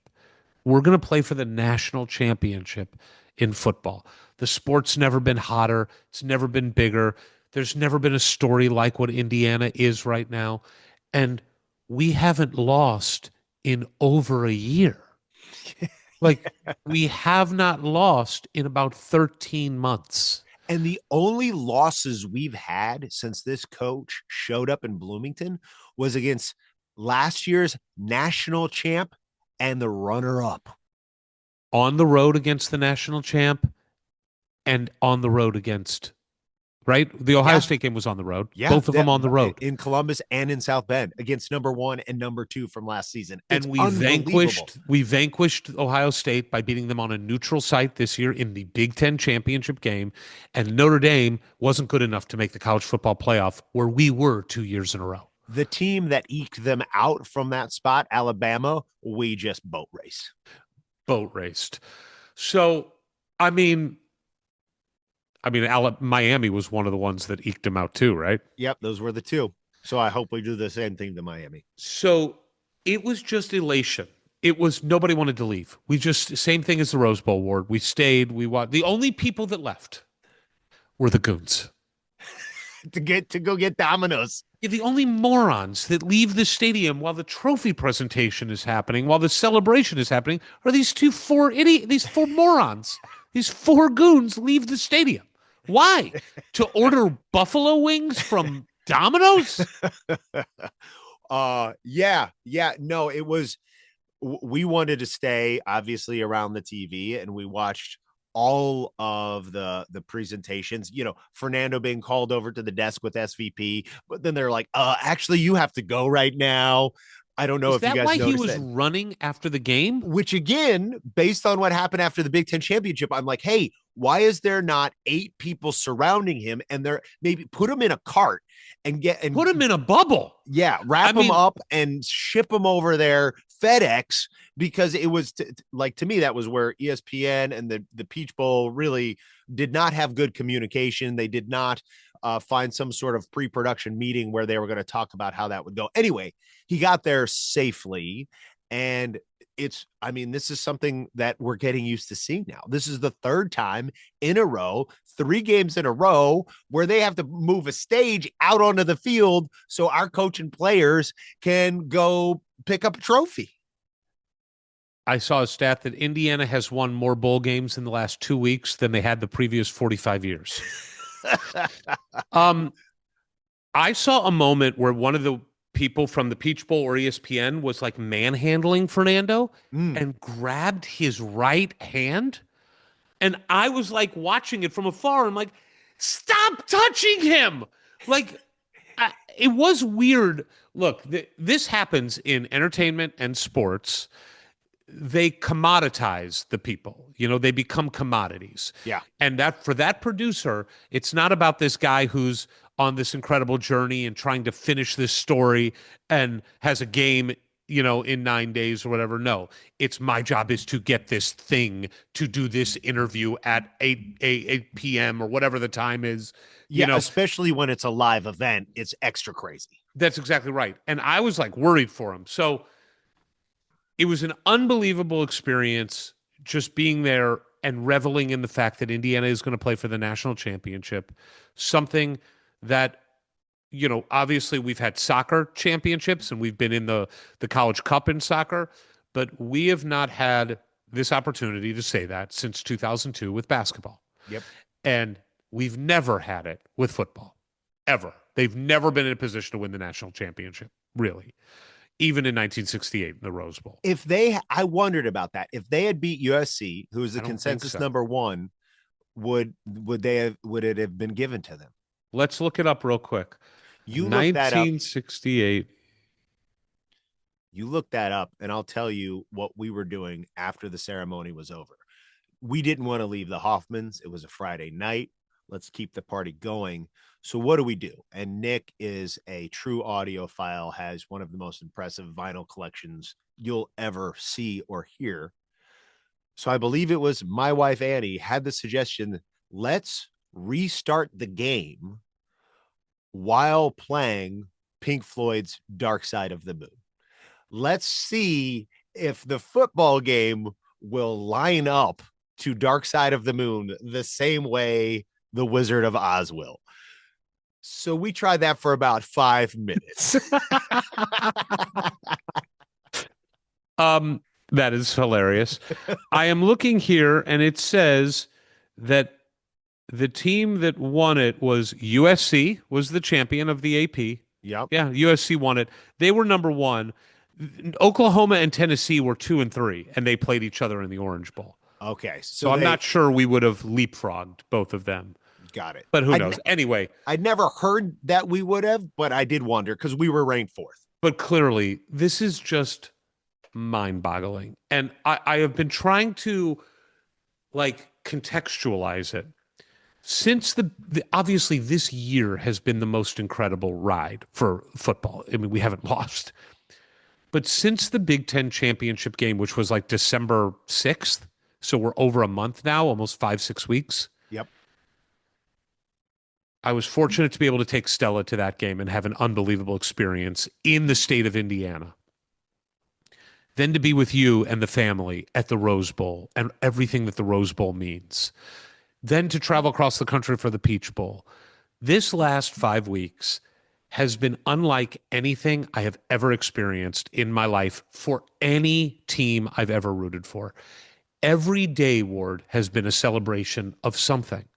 You win the Big Ten title. The next day, you're looking for merchandise. The next day, you're getting a press conference. You get the coverage, the media coverage. You're then setting up an event. You're going to just be sitting at number one for the better part of the month. You're going to spend the holidays as the number one team in the country undefeated. Great call. You get to be number one in the country. You celebrate that. You get win the media Heisman. coverage. You win you go to the New York. You get the Heisman. You get the fun of that. You then set up an event where you're going to be with a bunch of Hoosiers in Pasadena for New Year's Eve day. Then you celebrate New Year's Eve. And then you get to know that you're going to the Rose Bowl the next day. The greatest start to a new year ever. And then after the Rose Bowl, it's like, oh my God, we beat Alabama, the media coverage. Then the transfer portal starts, and we get day after day of great news of great players coming to Indiana. Then there's the Army, Navy, high school, whatever it is, and we get 4-star recruits out of high school coming. And then we get the press conferences with the coaches. Every freaking damn day has been a celebration since December 6th. I not realize. I can't take it. I didn't realize how many pretty good pundits there are out there covering college football, because I was just never that interested before the last couple of years. And with each successive passing week of the Signetti era, YouTube is giving me more and more different people to listen to talk about IU. And look, before that Alabama game, Everybody but McAfee on that studio panel on the desk at the Rose Bowl picked Alabama. And look, don't get me wrong. It made me a little nervous that they all picked us over Oregon. Now, also, Pat's making some good business decisions. He is, but he lives in Indianapolis. No, I get it. He married an Indiana Hoosier. No, I'm fully aware of who Pat McAfee is. Yeah. The same way Nick Saban probably made a business decision when he made his own prediction. 100%. Regardless of that politicking, they all put up the trident when it came for the game against IU, which made me nervous because I'm like, I like being the underdog. The game against Oregon, they all predicted Indiana? Yes, everyone. Oh, wow. IU across the board, which I did not love, but it does go to show that even the last holdouts have been worn down by how incredible this team is. This team is incredible, knocking on the doorstep of doing something historic, not just for Indiana football, but for college football, because it was like 1888 when Yale went 16-0. I was like, the last time. Oh, they did? They played 16 games back then? Yeah, but it was weird because you'd play like some teams twice. It was a different game set. They weren't wearing real helmets back then. I don't think they were wearing any helmets. Not even the leather helmets? I don't think so. I think that was more like turn of the century. How do you think a Yale linebacker would do against Kalon Black? Well, I mean, he would just die on the field. Yeah. I mean, if he put his head in there, he probably wouldn't get it back. If he put his chest in there, he would just go through his chest. It would just be just the explosion of a small waspy man all over the field. Yeah, man. Look, I don't want to talk about what it means if we win the next game. I want to look towards the next game, but we'll be plenty of time to talk about that. Let's be right where our feet are. But the most exciting part about the next game is that you and I get to be there together. We're going to do a get-together at the Hard Rock Sports Bar, which is at the Hard Rock Casino. I think it's technically Fort Lauderdale. I think it's Hollywood. Hollywood? Yes. Yeah, I don't know how that works down there. But it's a little bit north of Miami, but it's about a 5 to 10 minute Uber ride from the stadium itself. So it's a very good staging area for all of us to start partying before heading over to the stadium for the game. And we're going to go over there around 11 a.m. on the day of the game. So we'll be there. Come by anytime. We're going to have a party. By the way, Adewale Ogunleye is throwing something at a club at the Hard Rock. If you go onto his X feed, he's doing something on Sunday, on the day before. Oh, great. It starts at 1 p.m. So, and it says admission is free and just open to Hoosiers looking to network and have fun and get together. So, and I'm sure Crimson Cast will do some get-togethers. I'm sure there'll be lots of stuff going on. But we get to play in the national championship game. And I'm nervous as hell for it. Cristobal is an asshole and scares me. They're the bad guys and we're the good guys. It's never been a more obvious choice. It's the Hicks. I saw somebody put up convicts versus Hicks. Yeah.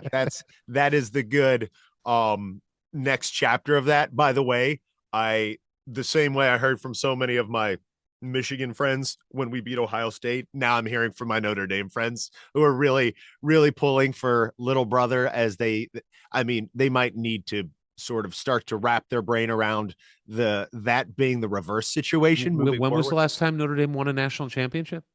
Well, they beat us last year and they got to the national championship. So I think up until this game, even like we got to win this game before we can really flip the narrative on them. But regardless, of course. But regardless, they're pulling for us in this one because we're the good guys. And you find that I was leaving the Y this morning before we came here to do this, and I'm gonna miss. I've my buddy who works at the Y invited me to his birthday party on Saturday night, and he knew. I told him like a month ago. I'm like, I'd love to be there, but I also really hope I can't be there. Right. Because if I am not at your birthday party, it means I'm on my way to Miami to watch Indiana play in a national championship. So this morning he was like, congrats. I love Fernando, like all these random people around LA, and I think part of it too, there's so many Raiders fans here and they're all starting to salivate at the idea of having Fernando lead their franchise. So that's been cool, but yeah, it is and look, watching as far as the zeitgeist goes of it's not just for us, but friend of the program, Joe Buck, calling the playoffs yesterday with Troy Aikman, and the graphic comes up advertising number 10 Miami versus number 1 Indiana. And Joe's doing the read. It's his read. And he's at like the pro that he is, he's delivering it straight. And then Troy's like, well, what do you make of that? And Joe's like, I can't believe what I'm reading and what I'm seeing. Is he calling the game? I assume that it's Fowler and Herbstreit, but I don't know. Is that who is it? But it's on Fox. Well, they were advertising it. Oh, you know what? Wait. It's going to be on ESPN. So is that who Aikman and Buck call for now? No, because Sunday night games, was it last night's game? Wasn't it NBC? I wasn't paying attention. Yeah, I don't know. This is really compelling content. Yeah, I hope all of you were just at the edge of your seat. Look, there's a few things I do want to touch on about looking forward to the game, because I'm with you in that. Right, we're at the midpoint of the week. Here, we're probably one of the last reflections on the Peach Bowl, and now there's so much looking forward to what is going on in this national championship game, this showdown in Miami. And talking about Notre Dame, it reminds me that Pat Coogan was on the losing side of a national championship game last year. And when you talk about a guy who, through his leadership, the way he plays, the way he speaks to the team before and after games, like this guy right there with Fernando and Aiden Fisher and a handful of other guys, is as much of a leader for this team as anybody. And you want to talk about a guy with unfinished business, a guy who was right there and had it within his grasp and didn't get to bring it home. Yes, Kurt Signetti and Bryant Haynes and Mike Shanahan are going to do the work and have their guys ready. But Pat Coogan is going to make sure this team is ready. And I have a lot of faith in all those guys, but especially him, to be leading by example and to be talking and saying what needs to be said throughout this week, that this team has been so locked in all season, and it seems to be getting more and more locked in. And the fact that they were the first team in the new CFP era not to lose after a bye game speaks to their focus and how locked in they're in, even after essentially a month of not playing. And now we've had 2 games in a row to get the engine revved up, which should be horrifying for Miami. But then you also figure Miami's had to grind it out 3 weeks in a row. And if you want to look for things that make me feel good about our chances, there are many. I think it's anybody's game. It's truly anybody's game. It's in Miami. Those guys are beasts. They're going to be so fired up, but they've also got 60 more minutes of wear on their tires over the last 3 weeks. I hope that comes into play. I am terrified when I read about their defensive ends. Yeah.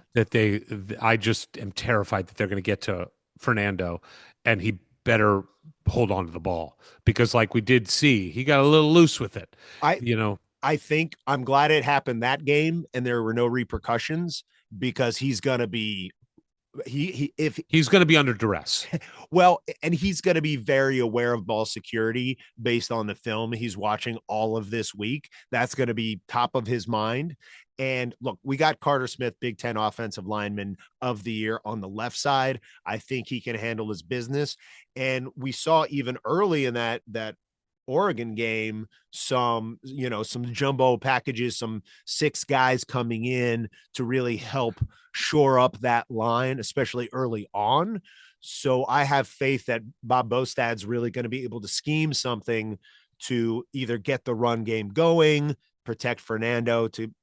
I just feel like, and we saw this after the first drive of the Alabama game on the offensive side, or after the first successful drive Oregon had offensively in the Peach Bowl, our coordinators adjust. Like you plan, and then the first series or so, certainly through the first quarter and a half or so, they start figuring out what the other team is in fact actually doing. They adjust, and then we blow their doors off. It's just so hard for me to even think about what's going to happen on Monday. I just want to get to Monday.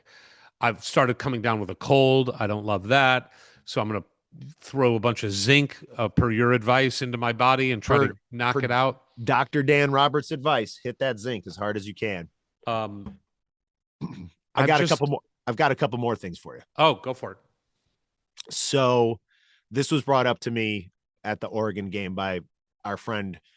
His name's Kurt, which I took as a good sign. He shows up looking like Leo from One Battle After Another, but his name's Kurt. He said, Gene Hackman is the one actor who was in movies after that were the nicknames of the two teams playing in the Rose Bowl. Because not only was he the star of Hoosiers, he was the star of Crimson Tide. Come on.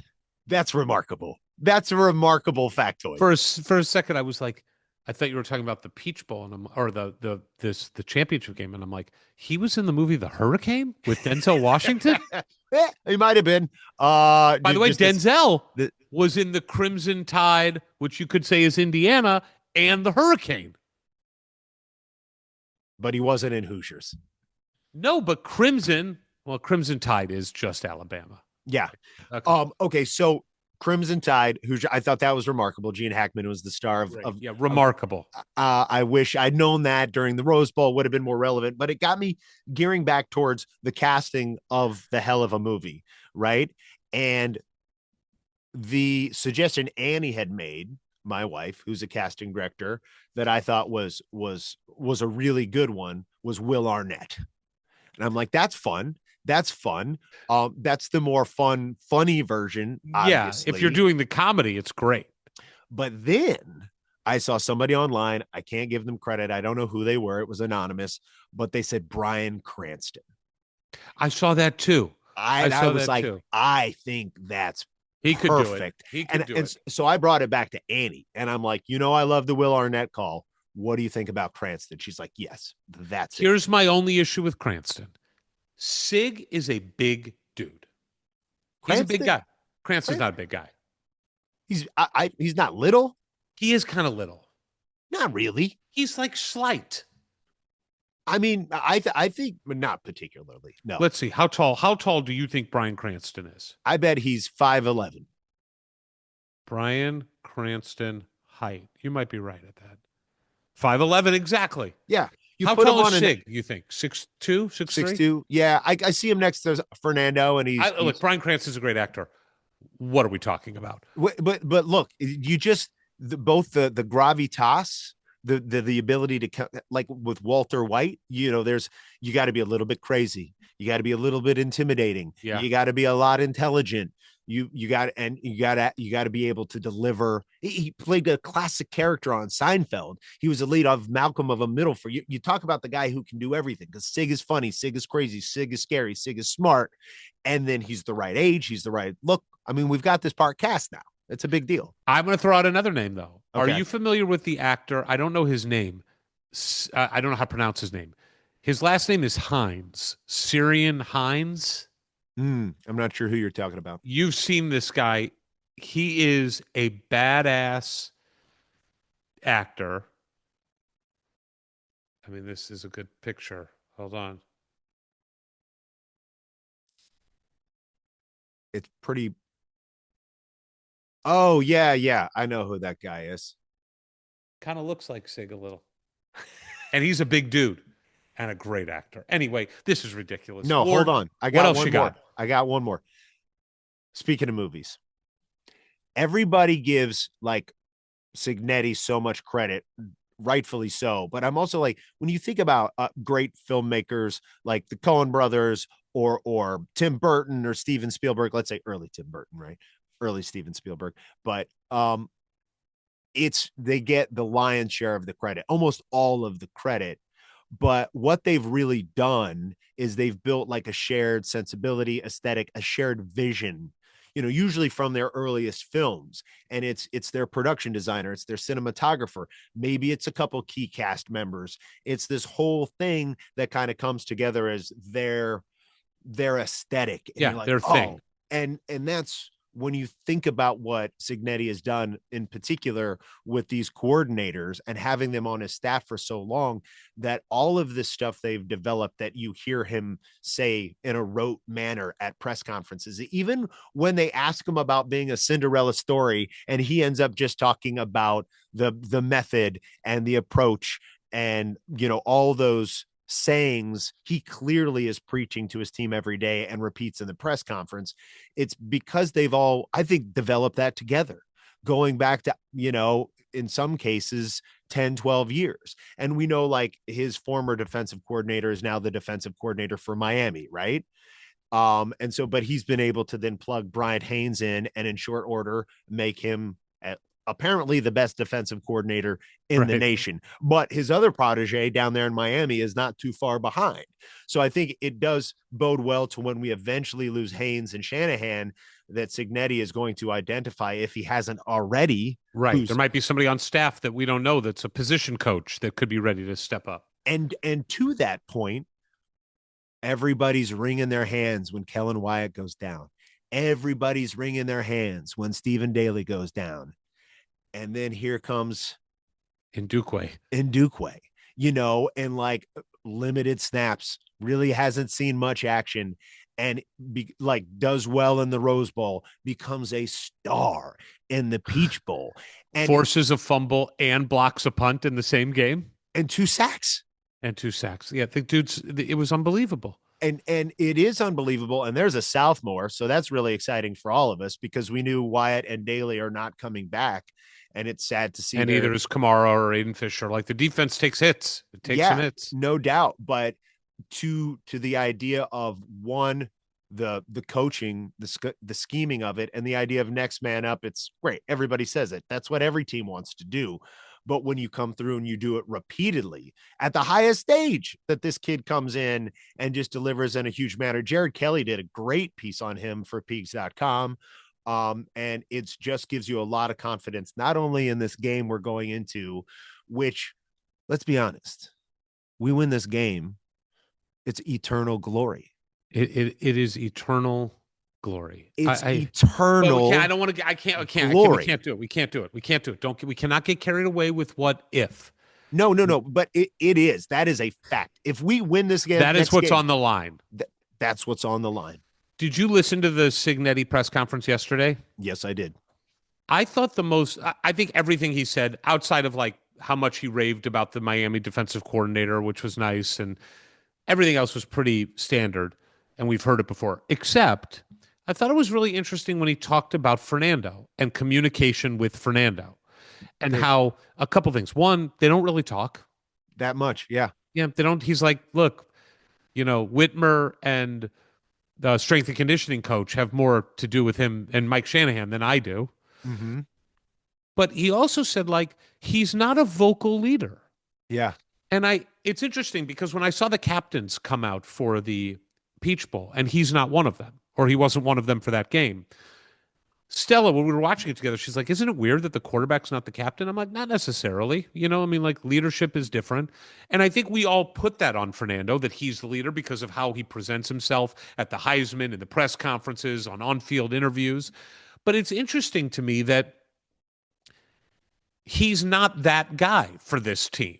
And what I appreciate about it is, I think it would be very easy for a guy like Fernando to think he has to be that guy because you're the quarterback, you're the Heisman.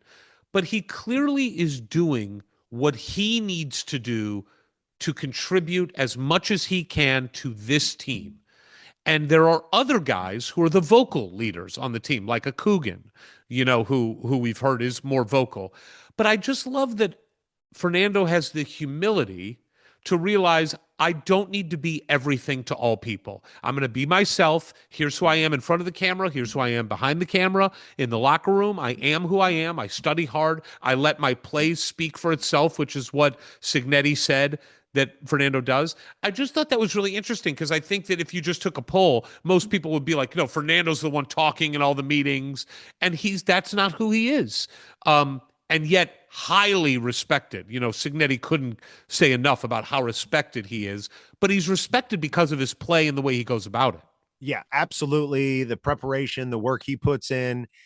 And it goes to the idea that Fernando had when he showed up and in the first game or two, or maybe it was even, I'm sure it was going back to spring practice where he felt he had to be amazing and do all these amazing things. And he said it several times here during the playoffs is like, I'm the point guard. They told me I don't need to do everything. I just need to be able to delegate more or less, get the ball to the people who will get it done. And you're like, oh, well, and part of that, of figuring out what your role is on the team, you're not the whole team, you're not the superstar of the team, you are the point guard of the team. Okay, I'm not the guy who's sitting there talking when I'm Right. sure. I don't need to hold court. Yeah. And Yeah, I will tell you one of the other things I loved in that game when he did fumble on that run. The second he was running and he was holding the ball pretty loose. yeah, that was not okay. But when he spun, I was like, no, don't spin, because that's where you get hurt. That's where you get fumbled. You just get disoriented. And sure enough, he spun and then the ball comes out. He was so mad at himself after that. Oh, really? Yeah, he was banging his head. He was like really mad at himself. You could tell that. And because without talking to him, he knew he made a mistake. He knew that he made a mental mistake there. It wasn't a missed throw. It was a mental mistake. His job is to take care of the ball, and he did not take care of the ball on that play. And to your point, I actually think that helps him going forward for this game because it's another thing that he can get better at. And this is a kid who wants to get better. I did not see the reaction shot or shots that you did to indicate that. And it made me think, I don't think I've ever seen him like mad at himself in that way, which is a testament to how good this season has been. The kind of coaches, when he throws a pick six late in the game against Oregon, that could have been a deciding mistake. His head coach says, are we having fun yet? That all feeds in to being able to recover quickly and move on to the next play, as we've heard he's done. One interesting thing I wanted to bring up, I don't know if you've heard McElroy, obviously, who does with Sean McDonough. Yeah, that he worked with Signetti, right? Signetti was his coach. Oh, yes. Well, there was that, but no, this was on. I just was fed his pod this morning for the first time. And something he said I thought was fascinating about Aiden Fisher, because we all know Aiden Fisher puts in the work and he's the quarterback of the defense. And you're like, well, what does that really mean? Well, you're identifying the formations that's going on the other line of scrimmage and what's that mean. But apparently one thing Fisher does, and maybe this is what a lot of like middle linebackers do, and I just didn't realize it, is early in the game, he will go up and you will hear him listening to what the quarterback is calling out. And then he starts. I like that you said you will hear him listening. You will hear him listening. You will see him listening. Really? He's listening for the calls? So he starts to be able to learn in real time what the quarterback is saying and what that means. Jesus. So by the time you get into the second half, Aiden Fisher now knows what certain things the quarterback shouting out means, and he can tell the rest of the defense what's coming. Now, if Miami knows that, which they now do, wouldn't you just change the calls? I think it's easier said than done. Yeah, I guess so, because you got to make sure everybody knows it, or you get false starts and people out of position and all that. Yeah, I just go back to these last 5-6 weeks have just been unlike anything I've ever experienced. I don't want it to end. I'm glad it's going to end with you in Miami and with tens of thousands of other Hoosier fans. That's a cool venue, the Hard Rock. That is a cool venue. Never been there. It's going to be, I mean, what's it going to be? I don't know. I've never been to a national championship game. I was not fortunate enough to go to Indiana versus Maryland in 2002. I wasn't there for that. So this is the first national championship game I've been to for the thing that I love more than anything in the world, which is Indiana University. And in a sport that has captured the imagination of the public. It's remarkable. It's singular. And we have to finish the story. Yes, please. We all want a very, very happy ending. It's been a crazy year for sports fans in Indiana. And whether it's Notre Dame last year in football, Purdue last year in basketball, the Pacers in basketball, Caitlin Clark going down with an injury, the Colts It's a great point. Off to a historic start that just completely bottomed out. For the love of all that is holy, let the Indiana football Hoosiers be the team this year that brings it home for the great state of Indiana. It's crazy that you put it that way. I never thought about that, but Notre Dame had a chance to win the national championship in football. Mm-hmm. Purdue had a chance to win the national championship in basketball the last 2 years, which we're glad they didn't. Of course. The Pacers had a chance to win the NBA title for the first time. And now there's Indiana going for the college football championship. It is, let's just finish the story. Happy ending. Follow us on Twitter at Hoosier Hysterics for the Hysterics. No E. No I. But the sometimes why. We will talk to you next after the national championship game. Yeah. From the halls of assembly, you'll hear us scream and shout. Our love of Indiana is manic and devout. Everything we discuss in unique manner. We won't be satisfied until we hang another banner. Us two goofy guys go by names of Ward and Eric, and as you probably know by now,